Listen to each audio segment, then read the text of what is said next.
kuya. Ito kandila kuya, 20 lang kuya. Dito ako ngayon sa cemetery sa may sa Green Park Cemetery. Dadalaw ako sa aking father na namaya pa. 6 AM to 6 PM ako, bukas pa naman. So dalaw tayo ngayon. Dito tayo sa Green Park. Ito cemetery. Ano tayo sa father ko na namaya pa. Dadalaw tayo. Tagal ko na kasi siya hindi na dalaw eh. Mga ilang taon na. 2 years. 2 years na siguro. Hindi siya nadalaw. So, doon pa siya sa loob. Doon siya sa loob.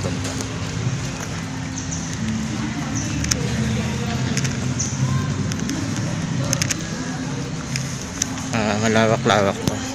Ano ko yung side. Kabila. Ito yung loob ng cemetery. Sa medyo mataas kasi siya eh. Apartment siya, apartment cemetery. Green, ano siya? Green Park actually. Pangalan niya. Dito to sa North Cemetery.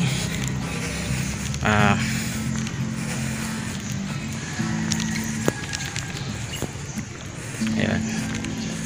Okay. Actually dapat kasama ko yung family ko dito.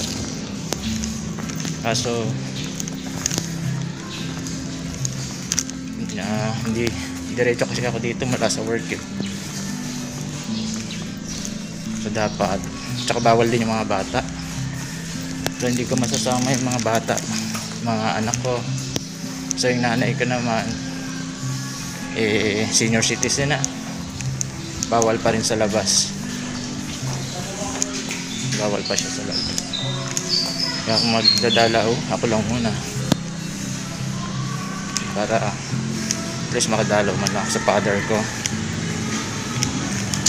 Okay, dito tayo sa medyo dulo kasi siya sa amin eh. Medyo maliit lang naman itong cemetery na to, kaso kung sa taas ka, yun, naakyat ka pa. So yung sa amin naman is baba naman. Nandito na tayo sa dito sa part ng father ko. Ayan, si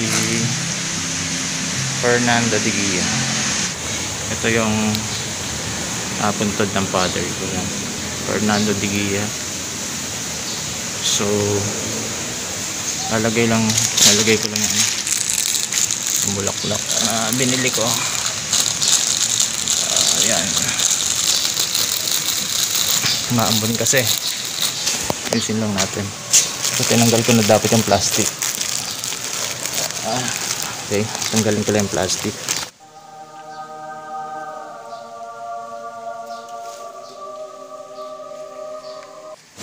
So tahimik dito. Hilingin ko lang yung konting katahimikan. This is my time of morning. Saglit lang po.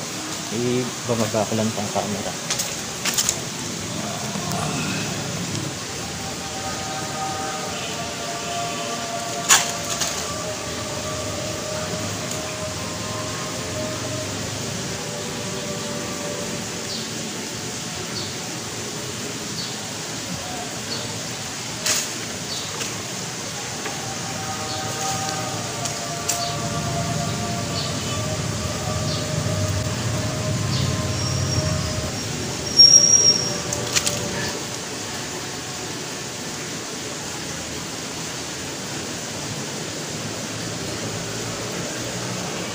So dito nga muna tayo.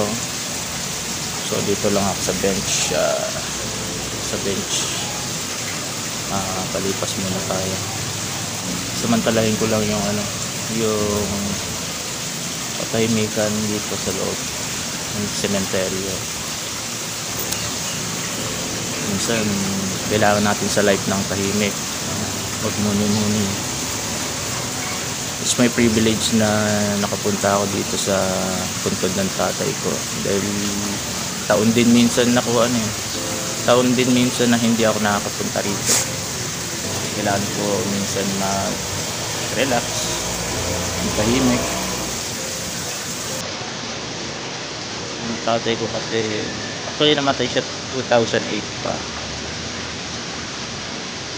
Maraming sweet memories.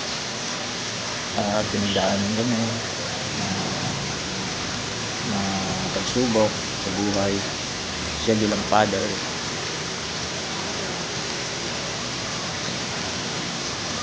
Alam ko yung pinagdaanan ng hirap sa father sa amin.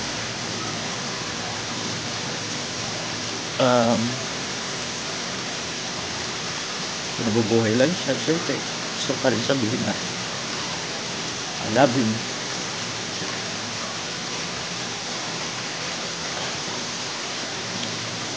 Wala ng father. Love you, father. Ay, mahal kita. Wala ka nandito. By spirit, alam ko. Nandito ka.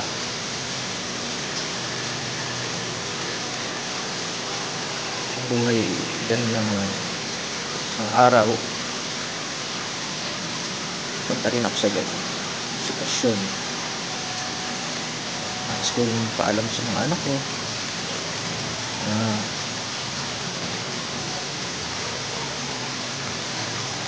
naging mabuting ama rin ako sa kabila tulad mo. Kung hindi man yung mga bagay na hindi man ibibigay, ang Diyos na rin ang magpaprovide sa takbong buhay natin, takbong buhay nila.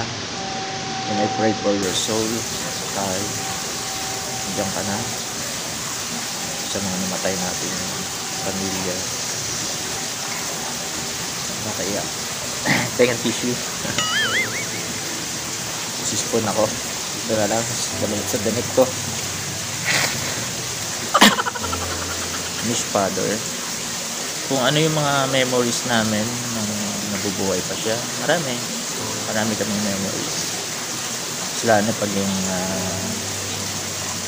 nasa bahay siya, tapos may mga kinukumpon siyang gamit, kami mga anak niya na makukulit minsan, nangungulit sa kanya.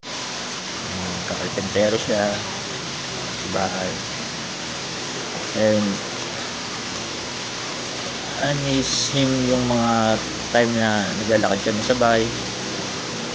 Yan, sa ulan, naglalakad kami sa ulan, and then nakakabay siya sa akin. And I miss yung yakap niya, nakakabay niya. Pero kaya wala na siya.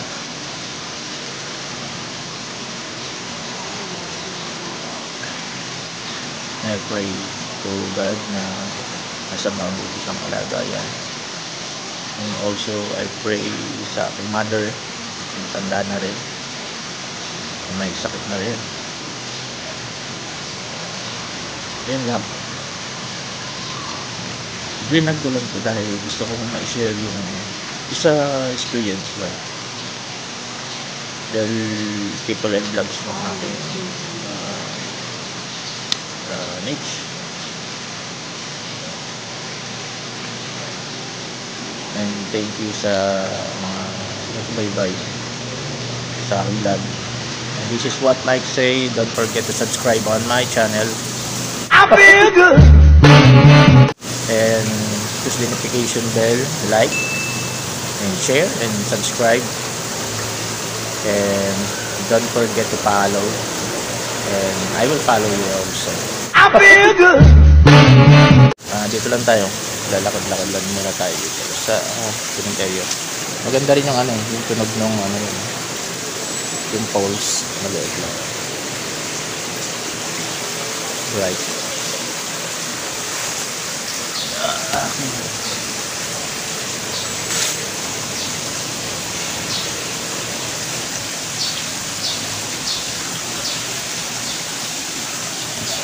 Okay, let's go.